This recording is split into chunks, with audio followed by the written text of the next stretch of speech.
الذي هدانا لدينه وثبتنا على الإسلام، هذه أكبر نعمة توجب الحمد والشكر.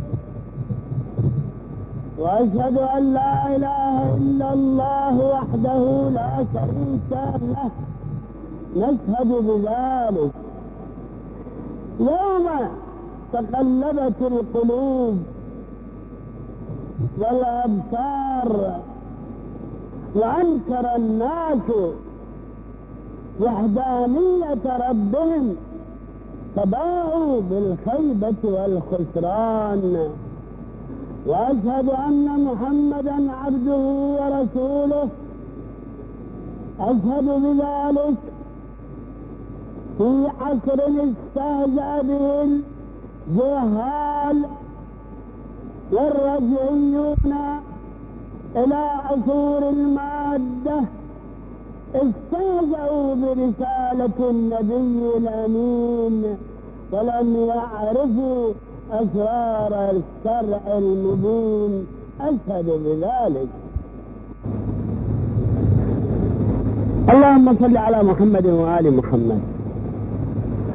عباد الله اتقوا الله. أقول عباد الله والناس عباد الشيطان، إلا زمرة قليلة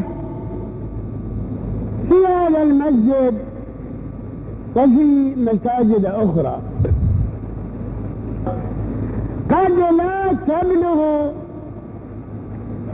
بالمئة واحد من سكان بغداد وحواليها وضواحيها، وكل الناس يقولون إنا مسلمون. كذبوا، ادعوا الإسلام والإيمان وهم عنه بعيدون بعد السماء من الأرض وبعد النور من الظلمة وبعد الخير من الشر وبعد الصلاح من الفساد وبعد النعمة من النقمة، بعيدون عن الإسلام. أريد أن أقول في هذا الموقف أني مسلم، فانظروا أين يوجد المسلم، وكم من جناية سأعترف بها قد يعاقبني عليها القانون بالإعدام إذا قلت أني مسلم. أقول أني مسلم.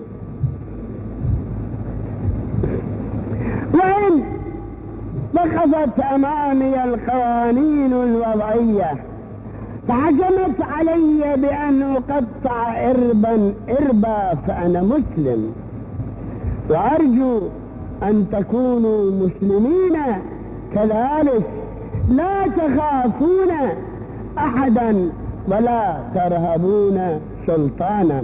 أنا مسلم، أتمسك بالقرآن وأعادي كل من خالفه،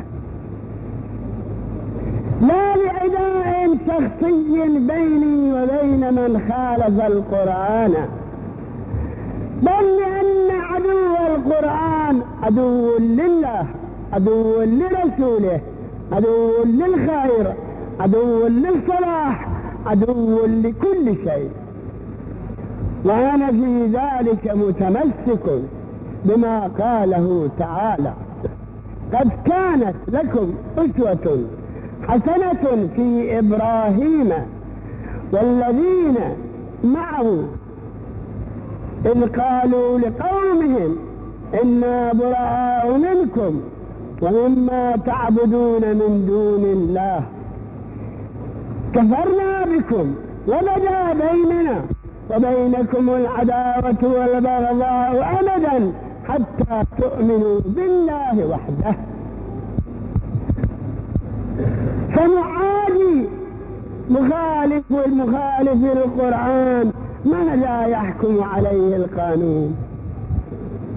ولكن من والى الله لا يذل، ومن عاداه لا يعز، فالعزة لي وللمسلمين، والعزة لله ولرسوله وللمؤمنين. أقول إني مسلم، والمسلم من لا يدين إلا لله ولا يعبد إلا الله، ولا يعبد البشر، ولا يطيع المخلوق في معصية الخالق. قل يا أهل الكتاب تعالوا إلى كلمة سواء بيننا وبينكم ألا نعبد إلا الله ولا نشرك به شيئا ولا يتخذ بعضنا بعضا أربابا من دون الله، فإن تولوا فقولوا اشهدوا بأننا مسلمون.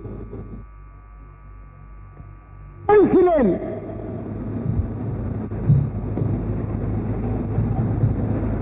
ولا يبتغي من وراء الإسلام إلا رضوان الله تعالى والبعد عن سخطه.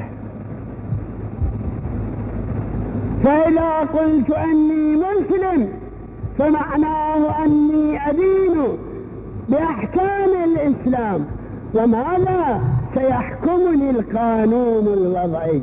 لا شك أنه يحكمني بالإعدام، لأني أبين الحكم الشرعي.